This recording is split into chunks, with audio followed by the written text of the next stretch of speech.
సాయి కుమార్ గారికి, ఇక్కడ విచ్చేసిన ముగ్గురు హీరోలు వరుణ్ తేజ్, సాయిధరం తేజ్ గారికి, శేష్ గారికి, మా ప్రొడ్యూసర్ నిహారిక గారికి first all the best, director Venky గారికి, ఆది గారికి, అందరికీ గుడ్ ఈవినింగ్ అండి.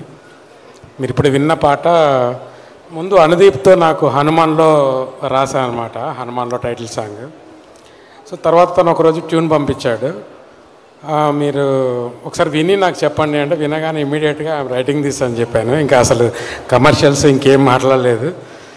సో తను కాన్సెప్ట్ డైరెక్టర్ చెప్పినప్పుడు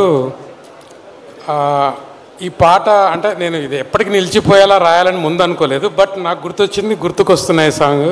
తర్వాత హ్యాపీ డేస్, ఆ రెండు పాటలు పక్కన ఈ పాటకి ప్లేస్ దొరికితే చాలు అనుకొని నేను అంటే మనం అందరం ఏదో ఒకరోజు చిన్న చిన్న పల్లెటూళ్ళలోంచో లేకపోతే టౌన్లోంచి ఇక్కడికి వచ్చి సెటిల్ అయిన వాళ్ళమే అందరం. సో విన్న ప్రతి ఒక్కరికి ఊరు గుర్తు రావాలి. ఎన్ని కోట్లున్న అమ్మమ్మ మనం ఇంటికి వెళ్ళినప్పుడు సరదాగా సమ్మర్లో 100 రూపాయలు ఇస్తే అది ఇచ్చే ఆనందం వేరు. సో ఇవన్నీ నేను కలెక్ట్ చేసుకొని ఈ సాంగ్ రాయడం జరిగింది. సో వచ్చిన రెస్పాన్స్ చూస్తే డెఫినెట్గా నేను చేసిన కృషి అంటే తగ్గ ఫలితం లభించింది అనిపించింది. సో తర్వాత ఇంకొక పాట కూడా వంశీ నాకు సిచ్యువేషన్ చెప్పి రాయించారు, అది ఇంతకంటే బాగుంటుంది, బట్ అది కథ ప్రకారంగా రివీల్ చేయకూడదు, అందుకే ఇప్పుడు రిలీజ్ చేయట్లేరు అది.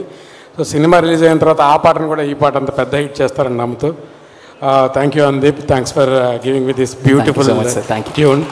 అండ్ ఈరోజు ఈవినింగ్ ఇక్కడ పర్ఫామ్ చేసిన సింగర్స్కి, మ్యూజిక్ డైరెక్టర్స్కి, పర్ఫామ్ చేసిన వీళ్ళందరికీ, ఆర్టిస్టులందరికీ కూడా అందరూ మన సినిమాకి అందరికీ వర్క్ చేశాను సార్. ఫుల్ మ్యూజిక్ టీమ్ ఇది. వీళ్ళు 2 hours నుంచి పాప నించొని పాడుతున్నారు. Thank you all. Cinema August 9th అందరూ థియేటర్లోకి వెళ్ళి చూస్తారని, పెద్ద హిట్ చేస్తారని, మా నిహారికకి డబ్బులు వస్తే ఇంకా ఇలాగే సినిమాలు తీస్తుంటుంది కాబట్టి అందరు థియేటర్కి వెళ్ళి పెద్ద హిట్ చేస్తారని కోరుకుంటున్నాను. Thank you all. Sir thank you so much. And Ritesh చాలా బాగా పాడారు. మూవీలో ఒరిజినల్లీ పాడింది కార్తిక్, బట్ ఈరోజు మీరు కూడా చాలా బ్యూటిఫుల్ గా పాడారు. ఐ ఫర్గాట్ కార్తిక్, గుర్తు చేసిన థ్యాంక్ యూ అండి. కార్తిక్ రీసెంట్గా ఎక్కడికి వెళ్ళినా అడిగా పాడుతున్నాడు, ఫుల్ టోటల్ ఎంతమంది ఉంటే అంతమంది పాడుతున్నారు.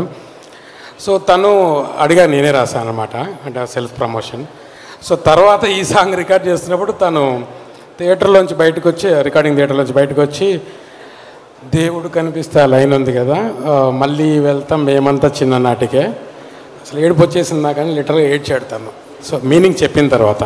So that was a beautiful experience with Karthik also. తను ఎక్కడ లైవ్కి వెళ్ళినా కూడా ఇప్పటి నుంచి ఈ పాట కూడా ఆ లిస్ట్లో ఉంటుంది అని నేను ఎక్స్పెక్ట్ చేస్తున్నాను. సూపర్ అండి. అండ్ ఈరోజు నాస్టాలజిక్ రైడ్లోకి ఊరెళ్తున్నాం కాబట్టి రిటర్న్ గిఫ్ట్స్ కూడా ఇస్తున్నాం. ఇదిగోండి మీ క్యాసెట్. పనిచేస్తుందా? టేప్ రికార్డర్ ఉంటే.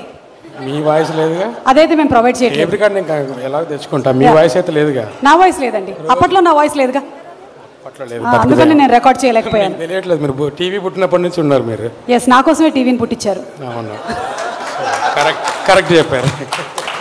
Thank you sir, thank you so much KK గారు. థ్యాంక్ యూ అండి. Thank you. ఇంకొక పాట మనం పాడే ముందు, ఎస్ మనకి ఇందులో చాలామంది నటీనటులు ఉన్నారు.